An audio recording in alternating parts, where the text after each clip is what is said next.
नमस्कार, GRC inspire chemistry take के studio में आपका स्वागत है।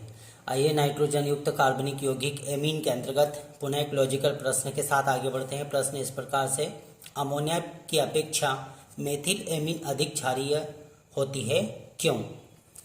इस प्रश्न को हम पुनः इस प्रकार से कह सकते हैं कि अमोनिया की अपेक्षा मेथिल एमीन अधिक क्षारीय प्रकृति की होती है, क्यों? कारण बताइए। तो आइए इस महत्वपूर्ण प्रश्न को हम जानें। तो अमोनिया भी क्षारीय प्रकृति का होता है।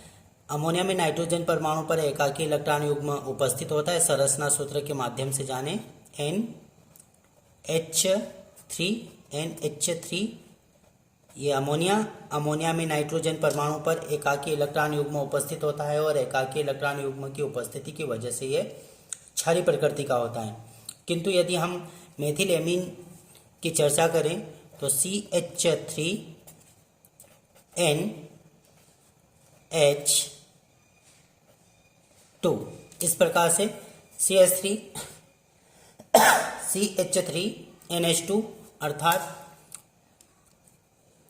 मेथिल एमीन में मेथिल समूह की उपस्थिति की वजह से नाइट्रोजन परमाणु पर धनात्मक प्रेरणिक प्रभाव उत्पन्न होता है। धनात्मक प्रेरणिक प्रभाव की वजह से नाइट्रोजन परमाणु पर इलेक्ट्रॉन का घनत्व बढ़ जाता है और इलेक्ट्रॉन का घनत्व बढ़ने की वजह से ये प्रोटॉन को आसानी से ग्रहण कर लेता है।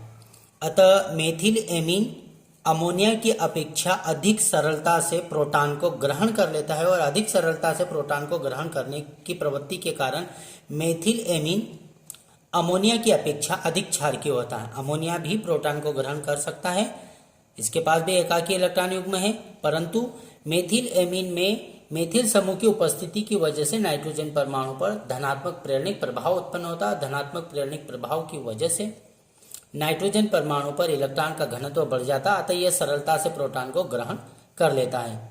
इसलिए मेथिल एमीन अमोनिया की अपेक्षा अधिक क्षारकीय प्रकृति का होता है। आइए इस प्रश्न को हम पुनः संक्षेप में जानें। हमने संरचना सूत्र के माध्यम से जाना। तो नाइट्रोजन परमाणु पर एकाकी इलेक्ट्रॉन युग्म की उपस्थिति के कारण एमीन क्षारीय प्रकृति के होते हैं। इस प्रकार से मेथिल एमीन में मेथिल मूलक के धनात्मक प्रेरणिक प्रभाव के कारण नाइट्रोजन परमाणु पर इलेक्ट्रॉन का घनत्व बढ़ जाता है। इस प्रकार से यहाँ पर इलेक्ट्रॉन का घनत्व बढ़ जाता है, फलस्वरूप यह प्रोटॉन को सरलता से ग्रहण कर लेता है, अर्थात मेथिल एमीन सरलता से प्रोटॉन को ग्रहण कर लेता है। इसलिए अमोनिया की अपेक्षा मेथिल एमीन अधिक क्षारीय प्रकृति का होता है। हमने इस लॉजिकल प्रश्न को संरचना सूत्र के माध्यम से जाना।